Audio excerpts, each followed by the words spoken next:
Okay, it's 101 Central Time, Wednesday, July 15th. That means it's time to talk about emergency preparedness and home care and hospice patients throughout Louisiana and Mississippi. I want to welcome everyone today. This is this session is being recorded because we're going to be talking about Region 2, the capital city metro area involving East Baton Rouge, West Baton Rouge, Ascension, Iberville, Point Coupé, East Feliciana, and West Feliciana parishes. That's the region that makes up Region 2, snug in between 9 and 3. So, just to give some perspective to the region, we're talking about almost 750,000 people living in this area. Every day in this region, there are at least 20 deaths that only seven or eight of which are actually hospice deaths that we're talking about. We have over 100,000 folks of Medicare age. Not that that's a bad thing, as I'm of that age as well. But it does tend to slow things. It can tend to slow things down a bit in terms of when we're in an emergency situation. We have. And those of us that are involved in hospice, we are dealing with about 7 or 8 deaths in this region every day. So that's why it's important that we, as hospice and home health providers, uh, understand the context that the Metro Baton Rouge area offers in terms of the larger context when there is some sort of emergency, and the important role that Region 2 plays for the rest of the state. Uh, in terms of the parishes that are involved, these are your emergency managers, their contact information, and their websites. These are the folks that you should have submitted your most current emergency plans to in the parish in which your office is located. We suggest that you share those plans with all of the the parishes in which you have patients.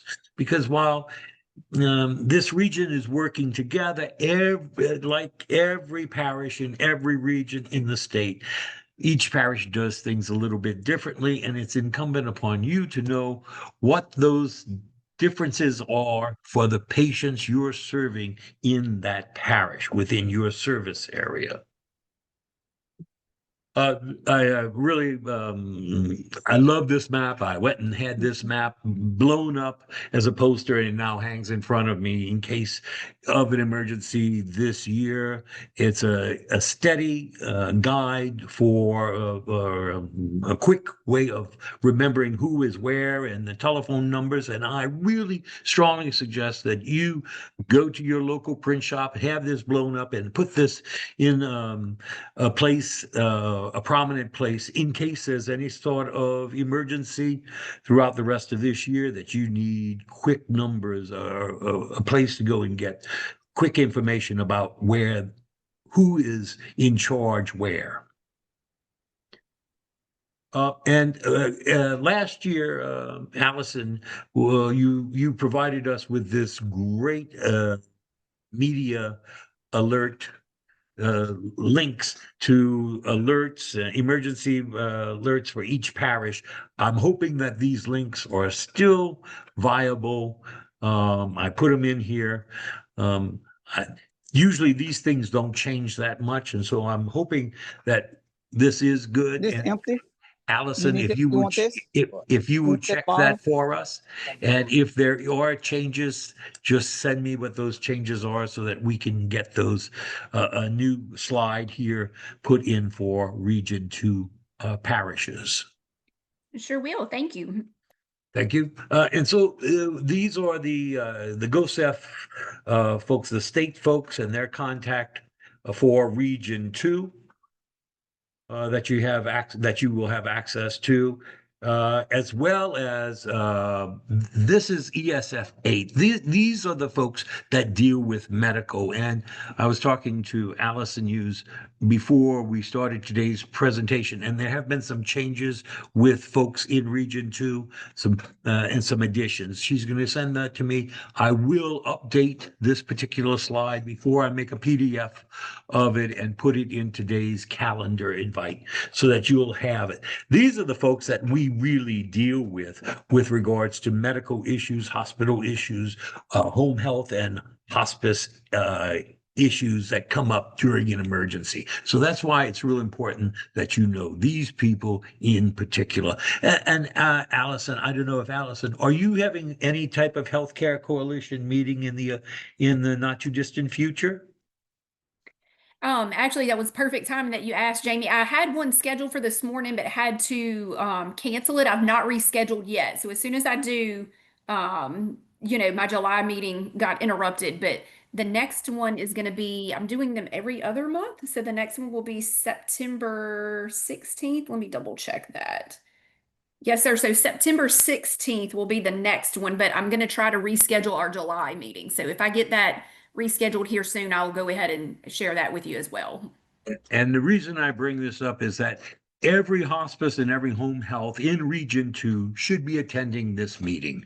This is where you meet those folks that will be handling your patients, handling situations that are around medical need shelters, special medical need shelters, general population shelters. These are the folks that handle medical issues that come up in an emergency. And as a provider, you should know who these people are and actually have conversations with them when there's not a crisis around. And this is in a crisis, it's all about relationships, and it's important that you know that you have those relationships during the blue sky as well as during the darker skies. This is I went into the at-risk registry, which is our primary way of providing information about patients who are either living alone in the Region 2, patients who have a caregiver who's either mentally or physically incapable of carrying through an evacuation order, or families in Region 2 that don't have the financial means to evacuate, or you're identifying them as just being plain stubborn. They're refusing to evacuate. With their consent, you are putting them into the at-risk registry, and those reports go out every Friday morning to emergency managers throughout Region 2 and throughout Louisiana and Mississippi as well. Every county, every parish receives this sort of report. And I went to last Friday's report and pulled these numbers. So you have 137 patients that you have identified as needing special assistance if there's a mandatory evacuation from any of these parishes, and I break them down by parishes.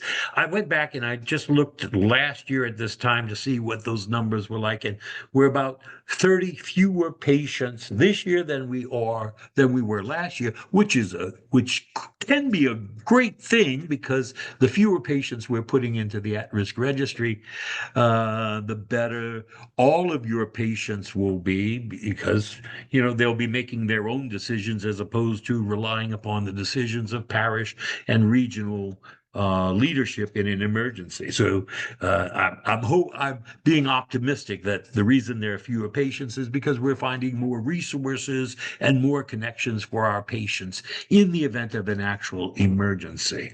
And I'm not going to take the pessimistic side that people are waiting until the height of hurricane season to start throwing more and more patients in there, because that's unfair to the emergency managers. They are making their plans now. They need to know who these patients are now if they're going to be included in those plans during the peak of hurricane season. Not just during the peak of hurricane season, but throughout the year. They need to know as soon as you have identified those patients where they are. I'm also noting that in each parish, these are the numbers of hospices and home health agencies that are actually servicing those parishes with these patients. So if these there are 18, for instance, there are 18 agencies in Region 2 that have put 102 patients, identified 102 patients for East Baton Rouge, which is the largest grouping of in Region 2. I'm also noting or took note of the numbers that were missing a weight on the patient, as well as the zip code and the date of birth. All of these factors become really important in an actual emergency. So there are 72 patients in Region 2 that still do not are missing their weight. There are 25 that are missing a zip code, and there are 64 that are missing the date of birth. So if you can go back into the registry and make sure that your patients have the weight, the zip, and the date of birth, that would really speed up a lot of this process if there's an actual emergency. Currently in the entire registry, we have over 2,000 patients that have been identified, but as of last week, as of this morning, only 1,200 of them have been updated. So we still have another 1,000 that somehow didn't get updated for whatever reason. Over 1,000 are missing the weight, and of the ones that have been updated, 539 are missing a weight. Um, so you can read this. I don't need to tell you. Again, every field in the at-risk registry is of crucial importance to emergency managers in an actual emergency declaration. We did a tabletop. I've been preaching this since this event, since this tabletop, but it's really important um, um, to remember. In the tabletop, we learned some things about hospice and home health agencies. There, you're not completing the weight. As I just mentioned, we are missing the weight, the date of birth, and the zip code on many of those patients in Region 2. That's not just for Region 2, it's across the board. We're trying to improve that. We also learned that when the triage teams were calling the agencies to get this sort of information that was being left off. When they would call the agency number, the receptionist inevitably did not know who to refer the call to. And I just want to emphasize, it's real important that your reception staff, your folks, your frontline folks who answer the phones, know when emergency managers call, they need to direct that call to some particular person that's actually in the office and available to talk to them about patient care. In one instance, the LDH triage team was put on hold for 18 minutes. 18 minutes waiting for somebody to come to the phone and give them information about a patient that they identified as being needing the attention of the emergency managers to move them from point A to point B. But they had to wait 18 minutes for somebody to be identified in the agency to come to the phone. We had a backup in terms of I got the cell phone numbers of all of the DONs in Region 1 when we did this exercise. And because LDH triage team using their own cell phones to make these calls, their names are coming up rather than being identified as an LDH triage team. So in an actual emergency, I can't stress enough, please don't let your calls go to voicemail, or don't ignore a call from a number you don't recognize. I'm not talking about every day. I'm talking about in an emergency.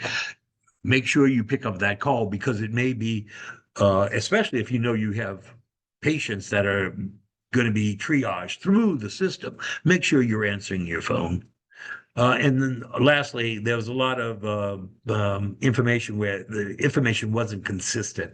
Your patient can't be bedbound and ambulatory at the same time. So that was a little confusing. So, having said that, we've also in the at-risk registry we have this new field called actively dying. It's a brand new column in there, and the only time you have to use it, you leave it blank unless your patient is actively dying, meaning they're currently non-responsive, they're transitioning towards that active phase. Hospices are pretty well um, groomed in being able to identify the transition that patients go through the hospice experience.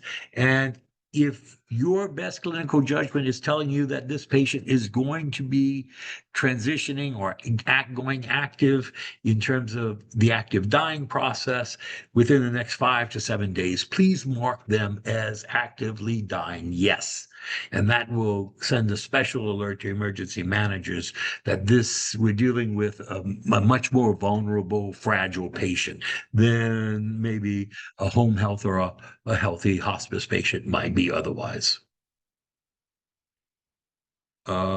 We do send out that reminder every Thursday to members using the at-risk registry to do that update. It does require that update.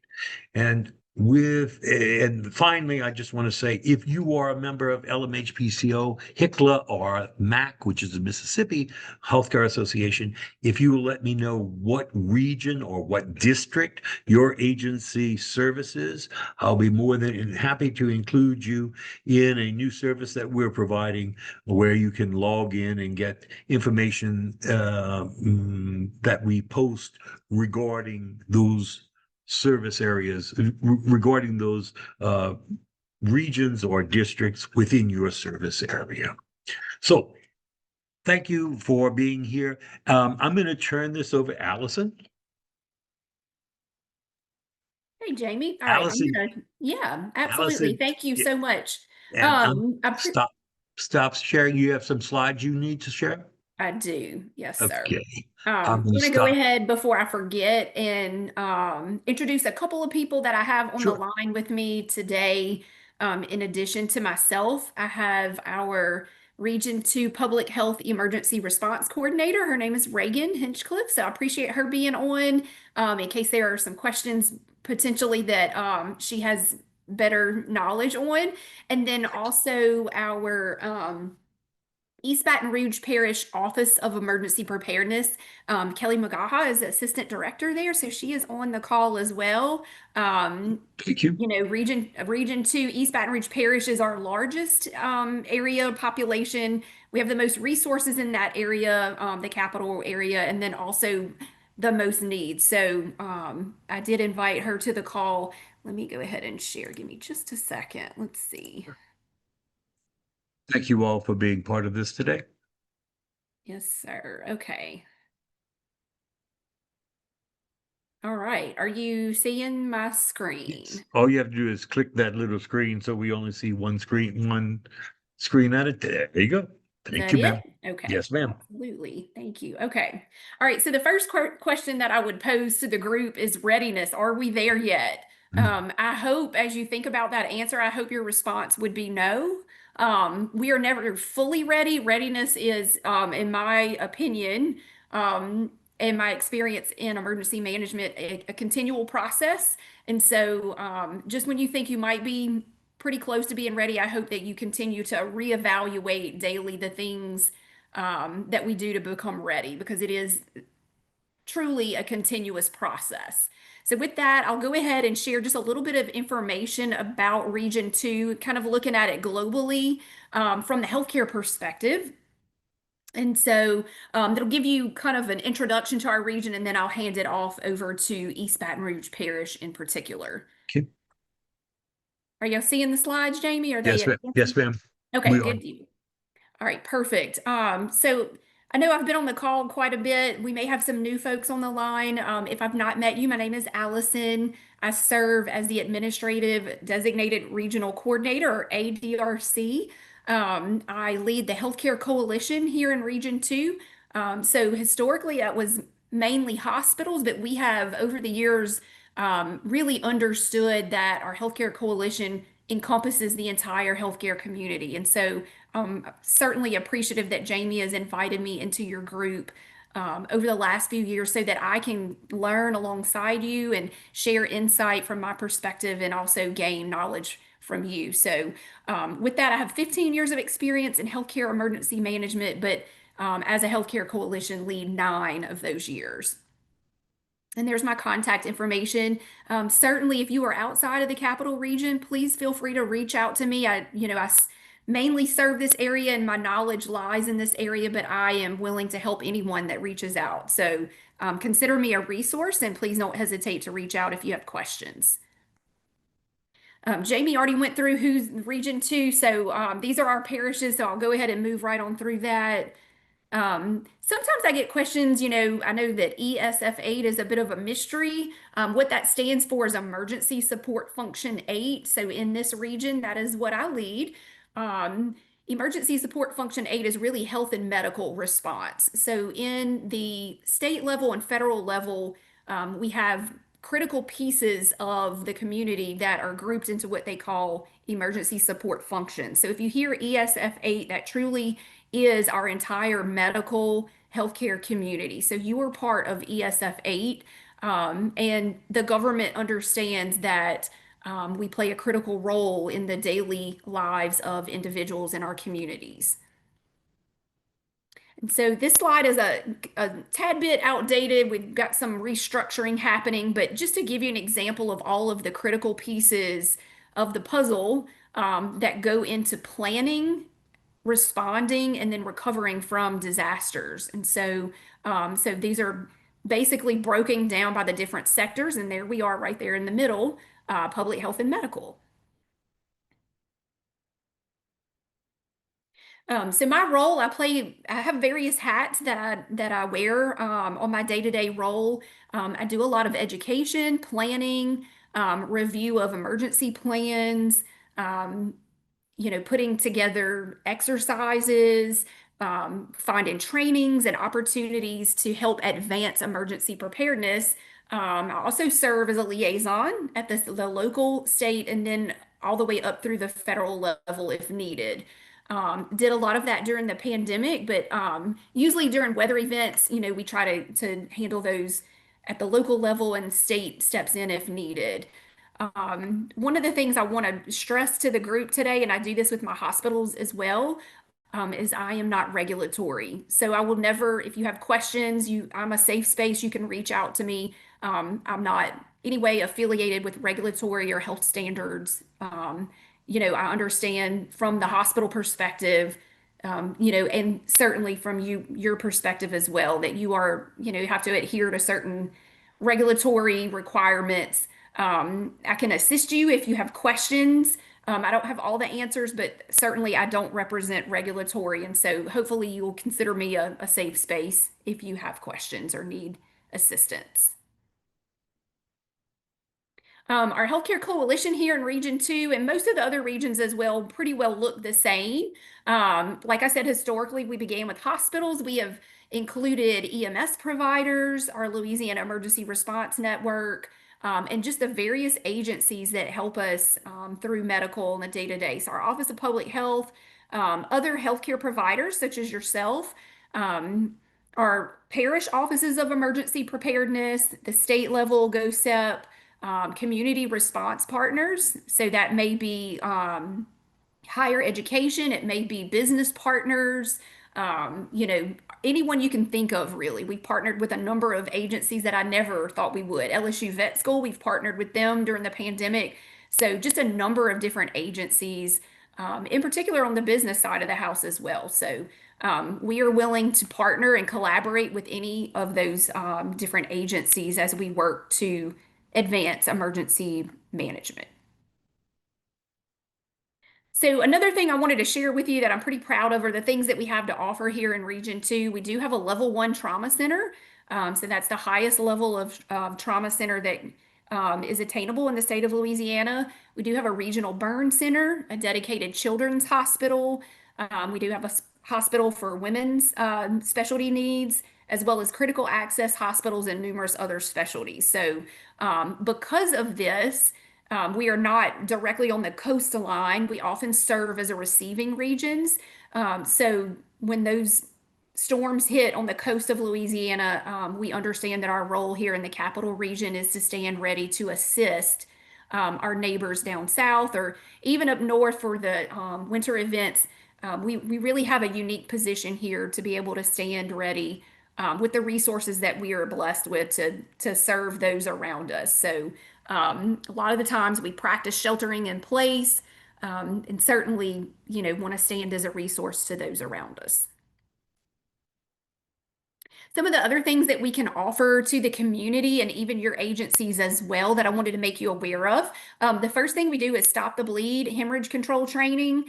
So there are, within that course, there's life-saving interventions, obviously the hemorrhage control. And the great thing about that course is it takes a couple of hours, but there's no prior clinical experience required. So you don't have to be a nurse, a physician, an EMT, any of those different clinical fields. This is a course designed for the layperson.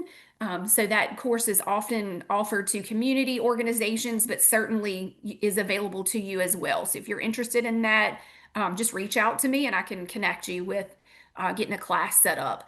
The other thing that we offer is we share education and encourage public awareness for stroke and STEMI, which is the particular type of heart attack. So the recognition of those. So we do a lot of public awareness campaigns as well.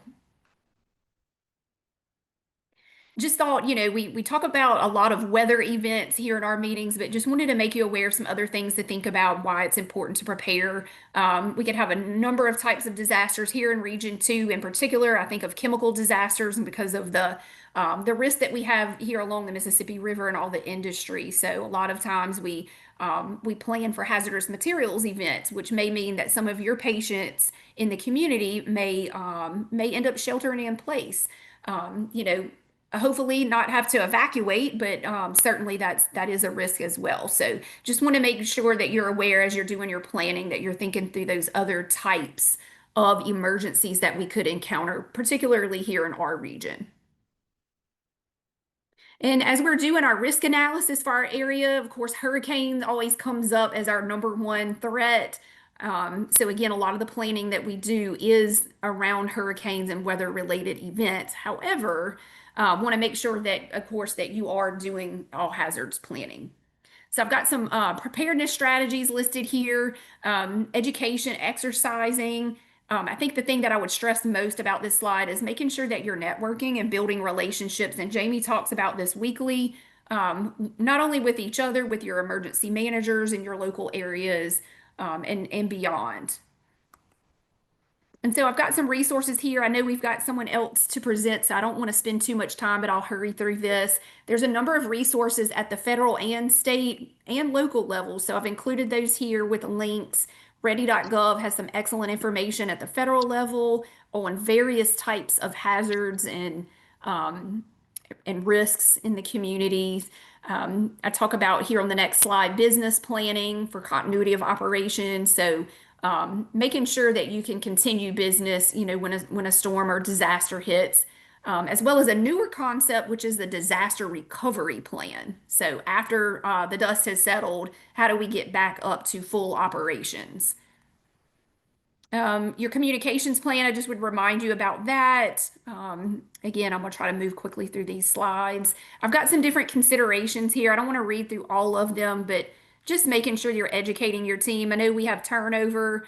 People come and go, may take on new roles. So Baby, making just sure got you're nothing. doing Baby, continuous education with your groups. she came to get us smoothed in and told me she live in Meat, Louisiana. The next thing that I would share with you is some other Miss websites that Boudreaux, you may want to take a look at. Allison, excuse me. Ms. Boudreaux, can you put yourself on mute, please?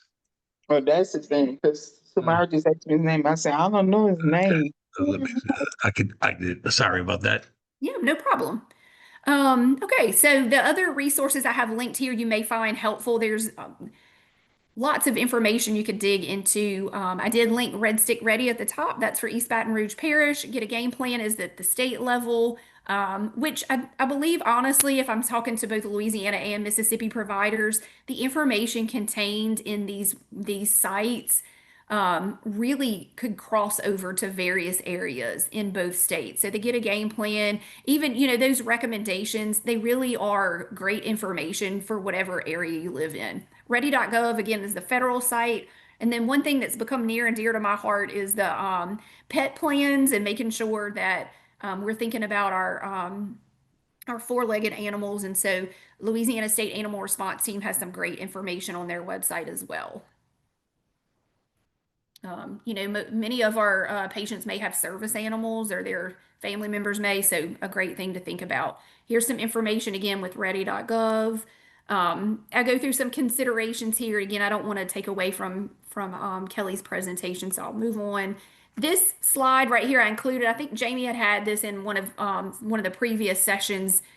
It was included, but just included it here again for anyone new on the call. The National Weather Service and the National Hurricane Center have some great information that you can share with both your clients as well as your team members and your families. Moving on, more considerations. Again, I'll share this with you, Jamie, so that when people have time, they can go through and look through these considerations, on their own. This one of the things I wanted to kind of remind the group in emergency management, we often have to go back to the drawing table. If you exercise and you find where things don't work, that actually take that as a success, because certainly you don't want to find out in the midst of the storm that something's not working. So, and with that, I will stop sharing.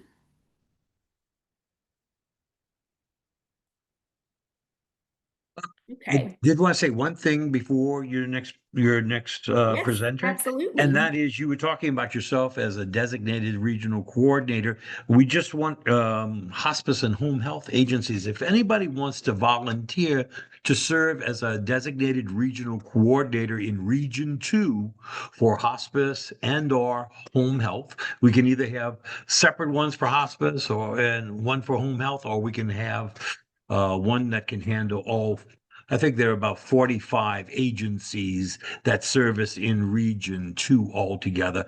Your job, like Allison's, is to take the communications message to those providers within Region 2. You sort of become the point person for Allison with regards to right now. I'm serving as that person, but I'm outside of your region. We're always looking for folks inside of the region to take on these roles. And if anybody, like I said, in Region 2 would like to volunteer for that, please just drop me a line saying you're interested. I have a job description all ready to send you, Yeah, and thank you, ready to Jamie. sign you up.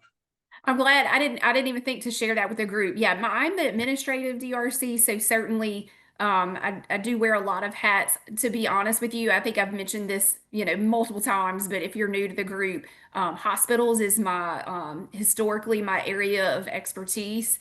Certainly I'm still learning. I know that home health and hospice home providers are have quite a lot of challenges that we maybe not don't see within the hospital four walls. So I appreciate what you do and absolutely would love to have you as part of our group.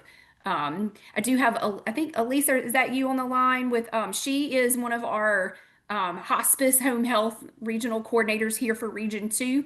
And she certainly, I know, would appreciate help if there's anybody else who's interested in serving in that role. I told her when she came on board, you don't have to be a subject matter expert, but just willing to be a point person as we're pushing out information and gathering information.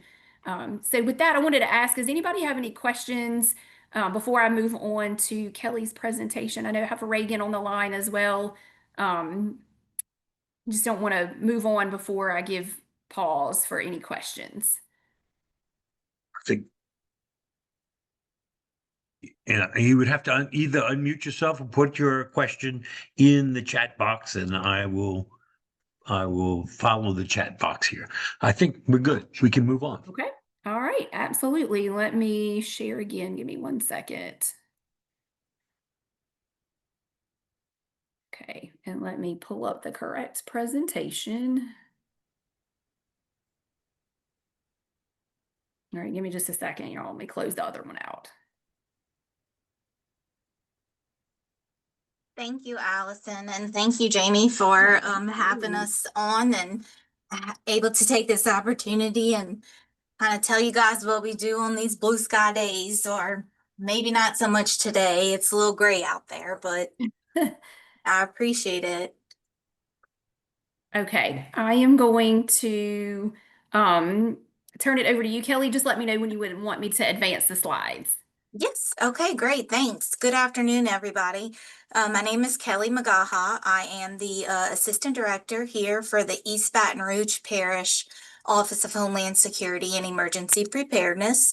On your screen for the presentation, you will see the Advanced Traffic Management and Emergency Operations Center facility, which our team is housed in. And yes, sir, Mr. Jamie mentioned earlier, we are right here near the Baton Rouge Airport on Harding Boulevard. So we're not really labeled, but you know, our close partners like you guys always need to know where you can find us. But I'll share our contact information at the end as well. So we'll just move forward. Uh, Allison did a great job at telling you all about the fun facts, I guess, of emergency management and some of the things that we do here in Region 2. She also mentioned Reagan that is online. We work really closely with her and the team at the Louisiana Department of Health. For our office, or East Baton Rouge Parish, shall I say, we just do, you know, our parish emergency management. Now, we are a part of Region 2, so there are 8 other parishes that we kind of operate as. Fortunately for our team, we are here in Baton Rouge, which is the same as the State Office of Homeland Security. You guys may have heard of the GOSEP before, or the Governor's Office of Homeland Security. So whereas sometimes it's kind of a pull for resources because, you know, everything kind of starts and ends in Baton Rouge, but we are very blessed to have them, you know, just down the road from us. But our office works just like one of 64 here in the state of Louisiana, and we are the coordinating office for the entire parish.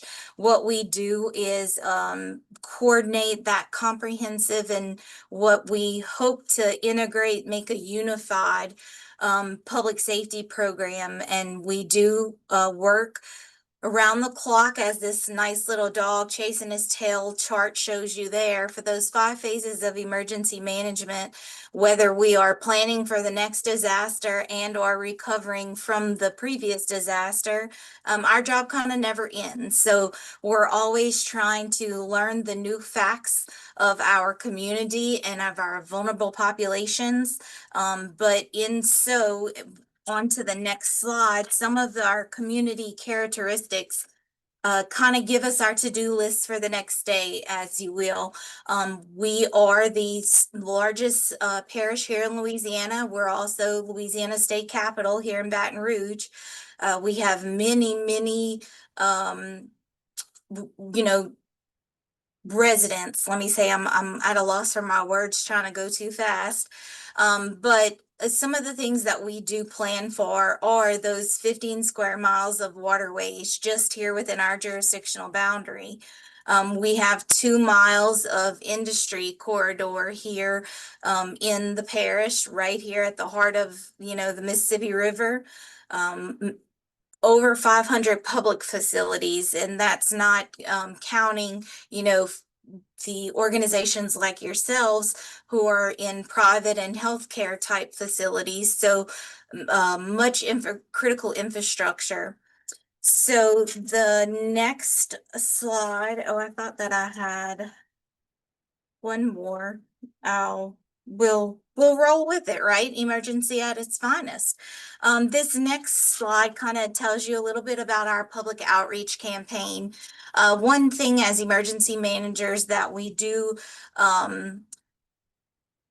we like to kind of pride ourselves in is that unified message. So what you're hearing from me today may be, you know, one little girly voice, but if you talk to our parishes next door and or the counties there in Mississippi, unified messaging and public outreach really is a key part of what we do. And meaning so, I can't make it stop raining, but what I can do on a day-to-day basis is encourage our residents to know what to do or what not to do when it does start raining. So this is our campaign that kind of educates the community on the key characteristics that they need to prepare for or that they may one day have to face and be recovering from. But this kind of makes us in sync, right? So this is that one unified message, and we're all telling you to mitigate the same hazards, general ideas to protect your home and your workforce. Allison had a slide earlier about the COOP plans, or the continuity of operations planning. If I had to say that that was one thing on a blue sky day that I would encourage each of you to look into for your organizations or for your agencies, continuity of emergency operations planning is quite critical. That kind of helps you unify your workforce, but also the message to your employees, the same folks that you will rely on to carry out that mission when all else goes south, right? When that hurricane starts, you know that your own preparedness and mission are the responsibilities that you have as a home health or hospice organization. You have to ensure that the same people that you are counting on to carry out that mission, that they were ready and prepared for that disaster prior to you leaning on them to protect and serve in the heat of the disaster. So personal preparedness and, business readiness really are critical components to making your agency do your job well. So moving along with that Red Stick Ready messaging, and if you don't know, a little history behind that red stick. So Baton Rouge is French for red stick. So our Red Stick Ready campaign, it kind of really, it hits home for our folks because everybody knows Baton Rouge as that red stick. So it makes for a great marketing campaign as well. But we have a lot of social media. So you guys know in 2026, and not everybody may watch that same 4 o'clock newscast, but they're all constantly watching everything that you do on social media. And lucky for all of us, there are plenty of resources out there or different media outlets, I guess. And not only do we put out those press releases to, our stakeholders here in the Baton Rouge region, but everybody sees Facebook and Twitter and Instagram. So Red Stick Ready is pretty popular out there. Or I like to tell myself that we are, and people might not always read what we officially post, but we'll go with it, huh? So follow us on Red Stick Ready. We have plenty of preparedness tips, and we have a brand new mobile app that you see there on that slide. And then the next slide, a few more of our emergency operations resources. This is a sneak peek into our Emergency Operations Center here for East Baton Rouge Parish. We have a seat and a computer for approximately 65 individuals. But as you can see here, and especially at the time of briefings or shift change, there's really standing room only. And you can see our walls will line with all of our essential personnel and everyone coming to either take over for the next 12 hours or, cover in EMS shifts 24 hours at a time. And then those are all of our key stakeholders, those public officials and parish representatives, as well as state and federal resources. And those kind of expand and contract based on the type of disaster that we are responding to. And then on the right, you'll see there is our emergency operations center, the mobile command post, and we can kind of drive that one down the road and make home base for whatever, the need or the crisis du jour, as I will say. Okay, and the next slide. I mentioned those about 65 actual chairs in that one room. but that is a whole community engagement. And these are just an example of some of our stakeholders that do respond here with us.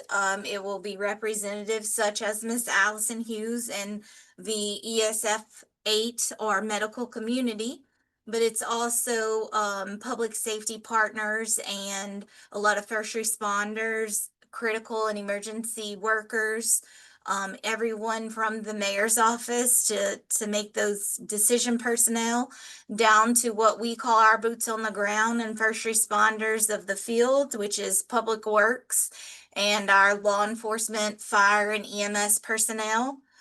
So there's many stakeholders. It's kind of a one-stop shop. And we give that one main line, the 225-389-2100.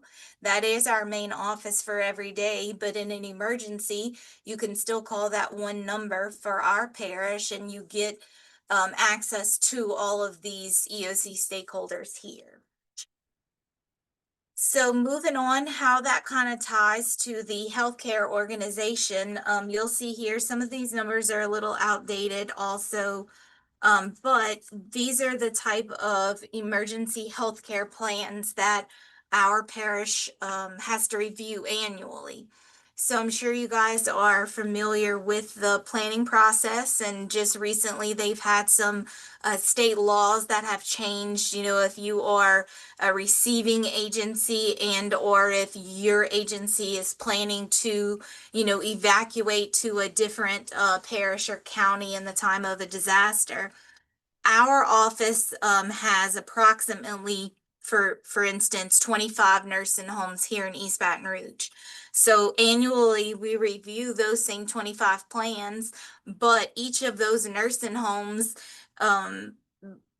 probably have sister or brother agencies that they work with, and some of which would plan to relocate their patients in the time of an emergency, meaning that we would have to review the plans of all of those next partner agencies, I guess. I'm trying to move way too fast, so my apologies. But those emergency plans and other planning, such as the COOP plan that we spoke about earlier, those plans can be submitted to our office, to our main email address, mosep@brla.gov. That same email address that comes here for EBR, each of your agencies or your home base offices have one of us. So there's 64 here in the state of Louisiana, and each of your Mississippi counties probably as well have one of us. That Office of Emergency Management is where you can reach out to what Allison referred to as the OEP directors, the Office of Emergency Preparedness. And if they are not that agency that serves that purpose for your jurisdiction, they can absolutely let you know who to reach out to, and or they will direct you to the State Office of Homeland Security and Emergency Preparedness over at GOSEP. They house those emergency support functions, which are inclusive of all the statewide partners.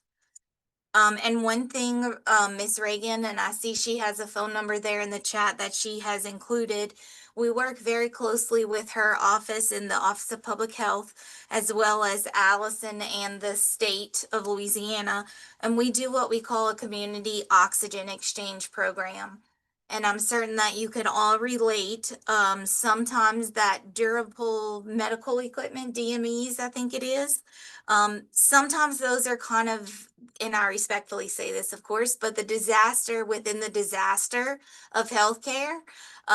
You know, everybody relies on being able to access their provider, their physician's offices when the sun is shining. But when they, you know, immediately have to relocate in the time of a disaster, sometimes they forget that they need to see about an extra oxygen cylinder.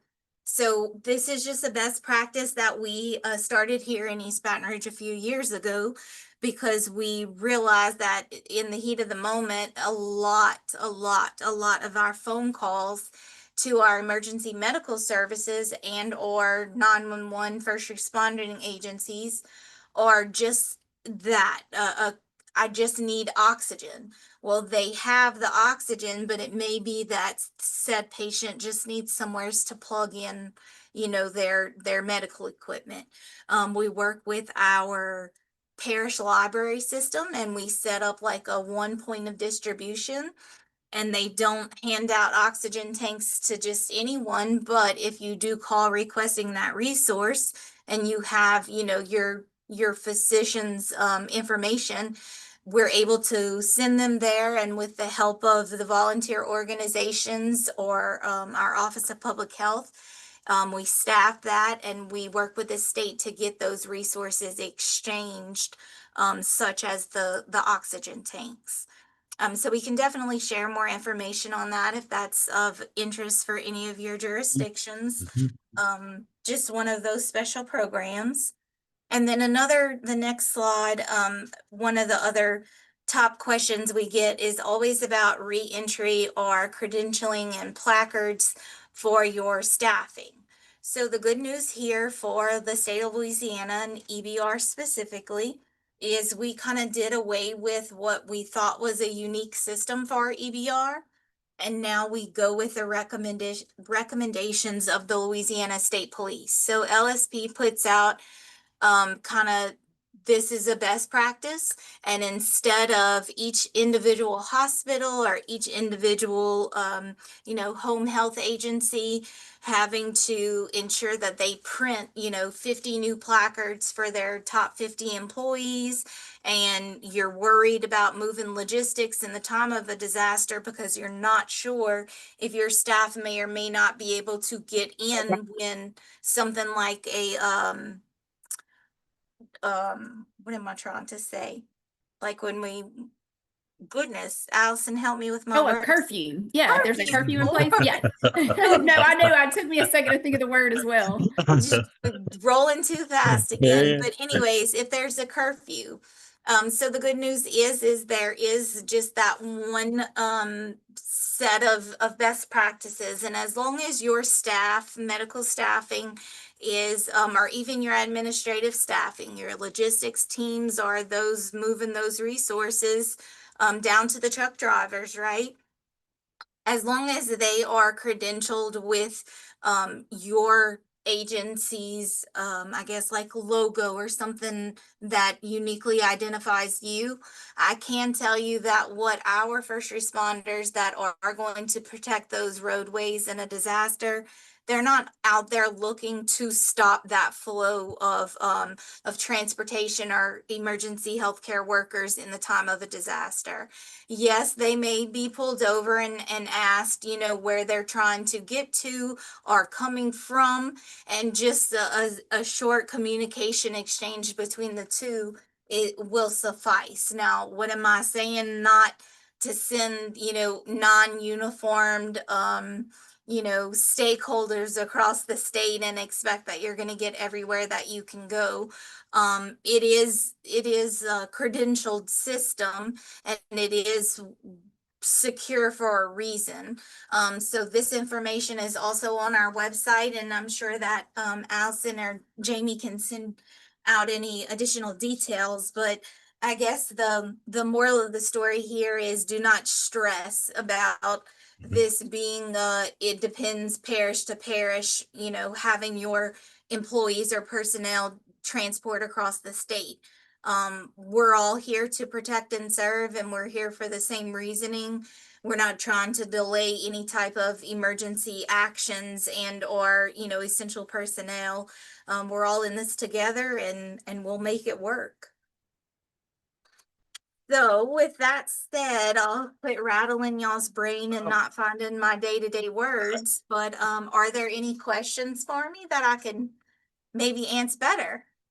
I have a couple of questions. One Yes, is with regards to the reentry, and this is the common theme that we're hearing from region to region in these discussions, is that having that letter yes, sir. from with your badge will be enough to get you through your service areas after a disaster.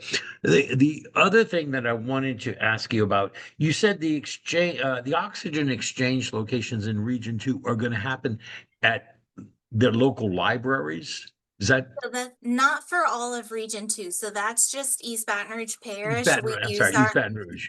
Yes, sir. And what we do is, like disaster to disaster, it's not like an automatic that we're gonna open all 12 parish library locations.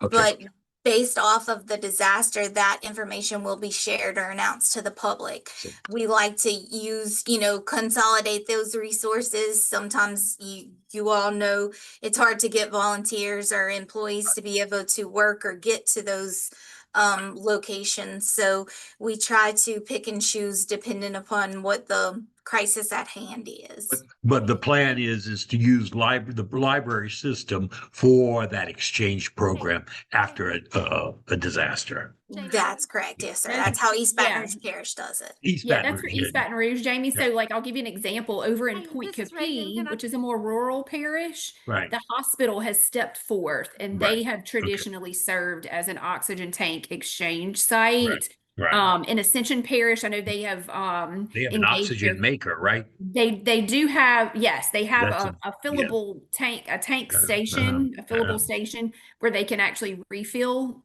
tanks. And they do that at their at designated fire department location. So it does vary, but yes, in East Baton Rouge Parish, we worked with Use the Kelly's library office system. and public health, and the library system was fabulous Yeah. in partnering. Yes. Brilliant. Yes. Okay. Any questions? Any questions for Ms. Magaha? Okay. Well, Allison? maybe that means I didn't do such a bad job after all. No, yeah, no. Thank Thank you you. all That was very for informative. listening. I really appreciate your comments there. That's very helpful. Yes, thank y'all. Let's see. And with regards, maybe we could spend one entire session just on this business continuity plan, and explain that for everyone. That applies not just in East Baton Rouge or in Region 2, but that applies across the country in terms of the business continuity plan. And I would love to have that conversation and learn more about what's involved in such a plan. So I'll be in That would be touch. wonderful. Yeah, we have some resources on our Yeah. website, and I can get that link sent over to y'all. The you. FEMA puts out a lot of guidance, and there are resources that are specific to healthcare management or, those types of emergency facilities. Thank you. I'll be in touch. Thank you. Miss Allison, you have anyone else Um, that is going to be on today's call? No, sir. I think that is it. Just wanted to thank the two ladies that were on, especially here to help me out today. Reagan's her microphone's not working, but her information is in the chat. So if you have some questions for Reagan, under the public health umbrella, she can likely assist you with that. So I think that's it for us, Jamie. Thank you so much for the opportunity to kind of Before showcase we end, things I here just in want to Region Two. say, I just want to remind everybody, as someone said earlier, Allison or Reagan, there's a constant, it seems like there's this constant shifting of staff and responsibilities inside of offices. We do have the at-risk registry tutorial as a video and also as a written tutorial that's available to folks on YouTube or at our website. I want to remind everyone we did one back in May and tells you everything that you need to know about the at-risk registry, how to use it. Allison provided those slides with regards to resources from the National Weather Service. And CMS also just recently put up a new website about getting care during a disaster, an emergency. And folks, we will be back here next week, same time, same station, when we will be looking at Metro Lafayette and that area. I want to take this opportunity to thank all of you for being here, especially Allison and Reagan for your presentations today and the work that you all do in Region 2 to try and enhance the safety around patients who are living in their homes with either serious illness or a terminal illness. And the job that you do in just hearing about us and preparing for us in terms of those worst case scenarios. Are there any questions before we close up today from anyone on today's call or comments? Okay, this session is being recorded, and I will make the recording available to all of our members, our non-members as well as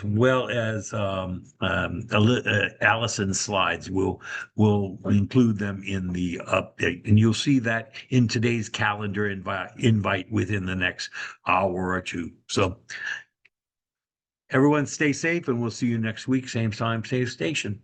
Bye. Thank you. Thank Thanks, you. y'all. Have a good afternoon. Thank you.